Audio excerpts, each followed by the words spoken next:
Pues en toda esta carrera que ha sido de la medicina, desde ya les mostré los papiros de Evers y aquí pues en Yashá, hay que tener presente una cosa. Las bases de toda construcción son las que van a definir su éxito o durabilidad. Pues la anatomía es la base que todos tenemos que tener para llevar a cabo una adecuada carrera de cirugía. No hay cirugía donde la anatomía no sea objeto de revisión, ¿verdad? Porque una vía biliar, una hernia, pues no sé, un apéndice maltratadas pueden conllevar mucha morbimortalidad para nuestros pacientes. Entonces, esto es nuevamente el ligamento inguinal y el tracto hilopúbico. Perdón que insista, pero realmente es una estructura que anatómicamente va a definir prácticamente esta región. Primero, es un elemento muy importante a la hora del examen físico. Como les decía, todo lo que se encuentre por debajo de esta estructura es femoral, todo lo que se encuentre superior a la misma es inguinal. Y entonces aquí vamos a ver los dos elementos que les decía que lo constituyen, el tracto hilopúbico y el canal inguinal. Prácticamente, vuelvo a repetir, la aponeurosis engrosada del oblicuo externo es lo que se conoce como el nombre del ligamento inguinal y el engrosamiento de la fascia transversal es el tracto hilopúbico. Embriológicamente distintos, aunque gemelos en función y en gemelos en inserción, ¿verdad? Y después vamos a ver que existe un espacio que se va a formar por detrás de ese canal inguinal que se conoce con el nombre de retroinguinal, y ese espacio retroinguinal va a ser el paso de estructuras musculares, nerviosas y vasculares muy importante. Entonces, aquí nuevamente, hablamos del ligamento lagunar o ligamento de Gimbernard, perdón. Prácticamente vemos que está entre el coxal y el extremo medio del ligamento inguinal. Cuando hablamos de coxal, básicamente estamos hablando de la rama superior del pubis, empezando prácticamente en la parte más medial de la misma estructura y que aunque también aquí hay una discusión importante, se toma como el borde del anillo femoral, el anillo femoral que está después de la vena en dirección medial. Eso es lo que conocemos con el nombre de ligamento lacunar. Ahora, hay otras estructuras sumamente importantes como el famoso ligamento pectíneo. Yo creo que muchas personas, sobre todo en los hospitales, todavía se usan mucho los epónimos para mencionar estructuras, y es el famoso ligamento de Cooper, ¿sí? El ligamento de Cooper, que es una estructura que va a estar formado por una expansión lateral de las fibras del ligamento lacunar unidas al periósteo de esta porción de la espina superior del pubis y a la fascia del músculo pectíneo. Entonces aquí podemos ver señalado toda esta estructura, siguiendo como detalle anatómico la línea pectínea del pubis o el pecten púbico. Entonces vemos que es una estructura que se confunde y la hace sumamente importante a la hora de la reparación de las hernias femorales. Ya pues los colegas les darán una explicación magistral de la misma, ¿verdad? Y después de estas dos estructuras sumamente importantes, vemos lo que es el espacio retroinguinal, que es este de aquí. Como ya les decía, es la zona de paso, lo que une el abdomen al miembro inferior. Ahora, ¿qué estructuras vamos a encontrar ahí? Vamos a encontrar a ese nivel el músculo iliosoas, que es el principal músculo flexor de la cadera. Vamos a encontrar el nervio femoral, que es la principal estructura en cuanto a tamaño de nervios en el cuerpo humano, inclusive más grueso que el nervio isquiático.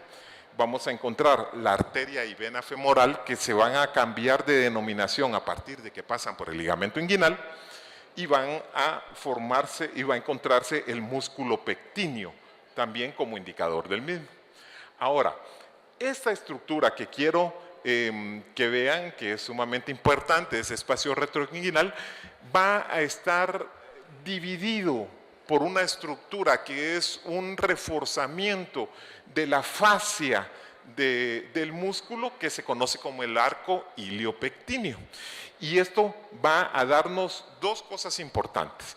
Primero, una estructura conocida como la laguna muscular, que es donde pasa el músculo iliozoas y el nervio femoral, y el otro es la laguna vascular, que es la estructura por donde pasa la arteria, vena, el conducto femoral que lleva los linfáticos, inclusive inguinales superficiales de estas estructuras.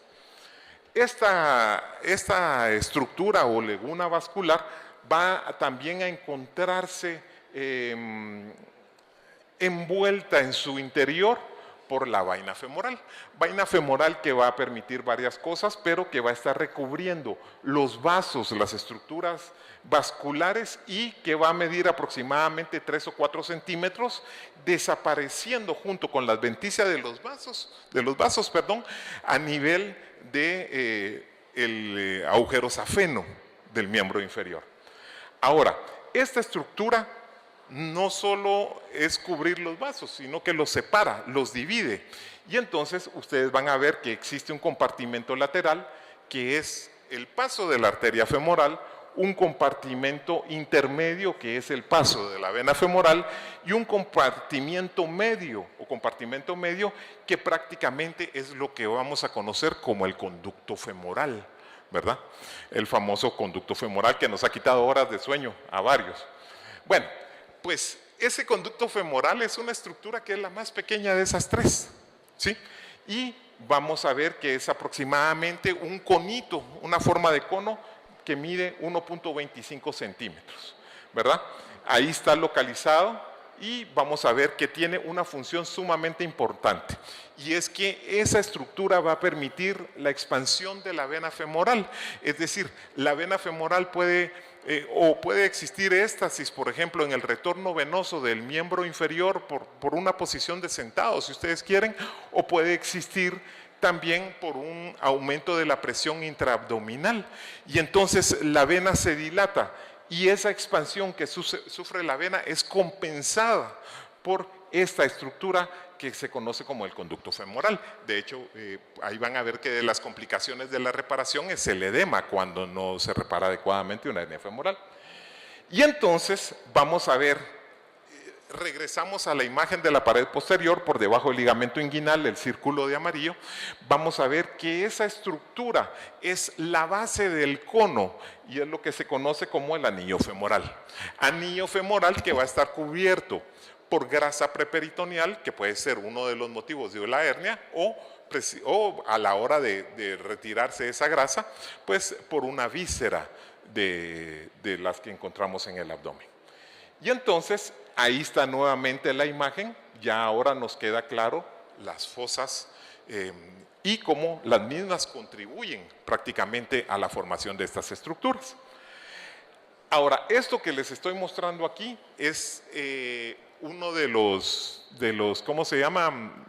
Tantos conceptos que hay de hernia femoral, pero todos coinciden a la misma, ¿verdad?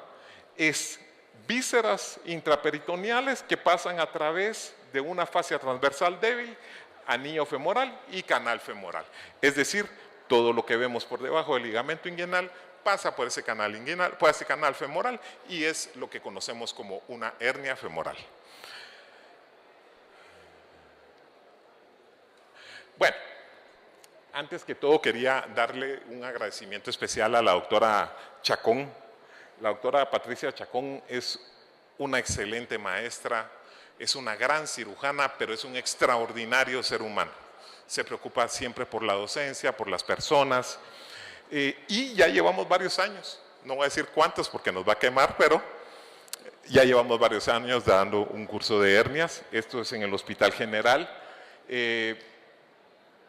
En la pandemia inclusive, que es la foto que ustedes ven acá, se siguió con el curso hasta de forma virtual, y ahora pues hace un par de años que se está dando en el Congreso. Realmente mis felicitaciones y mis respetos a la doctora Patricia Chacón. la que le agradezco también el hecho de estar aquí parado. Y les quiero dejar solamente una pequeña frase de no era cirujano, él era un humanista francés que decía que cada cirujano lleva dentro de sí un pequeño cementerio, donde de vez en cuando va a orar, un lugar de amargura y arrepentimiento, donde debe buscar una explicación a los fracasos. Siempre no tenemos que alabarnos por lo bueno que hacemos, tenemos que reconocer lo malo y corregirlo. Entonces, muchas gracias.